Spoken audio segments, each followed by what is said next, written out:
Hello दोस्तों, स्वागत है हमारी भोजपुरी मीडिया चैनल में। तो दोस्तों, आज मैं बात करने वाला हूं खुशबू गाजीपुरी शुभम जयकर के देवी गीत का शूटिंग के बारे में। तो दोस्तों, आप लोगों को बता रहा हूं कि इनका पहला देवी गीत शूटिंग चल रही है और आप लोग के बीच बहुत जल्द आने वाला है। तो चलिए मैं आप लोग को दिखा रहा हूँ लाइव वीडियो कि क्या कह रहे हैं शुभम जयकर और खुशबू गाजीपुरी। तो चलिए वीडियो स्टार्ट करते हैं। नमस्कार, प्रणाम, हर हर महादेव। मैं खुशबू गाजीपुरी और आज हम लोग का देवी गीत का शूटिंग चल रहा है, फर्स्ट देवी गीत का। तो आप लोग जैसे हर वीडियो पे लोग गीत पे इतना प्यार आशीर्वाद बनाए रहते हैं, वैसे इस देवी गीत पे भी इतना प्यार आशीर्वाद जरूर बनाइएगा।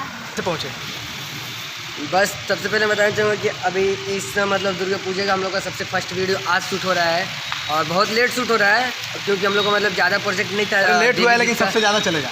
नहीं, ये कुछ नहीं कहा जा सकता, बस आप लोग का प्यार है। और विनय भैया का सॉन्ग शूट हो रहा है आज, तो उम्मीद करते हैं कि आप लोग वैसे ही प्यार देंगे जैसे हर गाने पे आप लोग देते हैं। और भैया का चैनल है तो प्लीज़ चैनल को अधिक से अधिक सब्सक्राइब कीजिए और शेयर कीजिए और वीडियो को ज़्यादा से ज़्यादा लाइक कीजिए और वीडियो में कमेंट करके बताइएगा भैया को कि वीडियो कैसा है। Love you friends. तो ये था शुभम जयकर और खुशबू गाजीपुरी का वीडियो जो शूटिंग चल रही है देवी गीत का। तो आप लोगों को बता रहा हूँ 12 साल के बच्चों का खतरनाक डांस।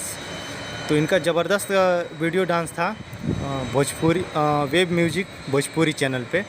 वेब म्यूजिक का छोटा चैनल है, तो ज़बरदस्त वीडियो है, आप लोग जाइए देखिएगा। और 3 दिन में 4 मिलियन क्रॉस कर चुका है। तो बस आज के लिए इतना ही वीडियो, मिलते हैं अगले वीडियो में। तब तक के लिए नमस्कार। जय भोजपुरिया, जय समाज।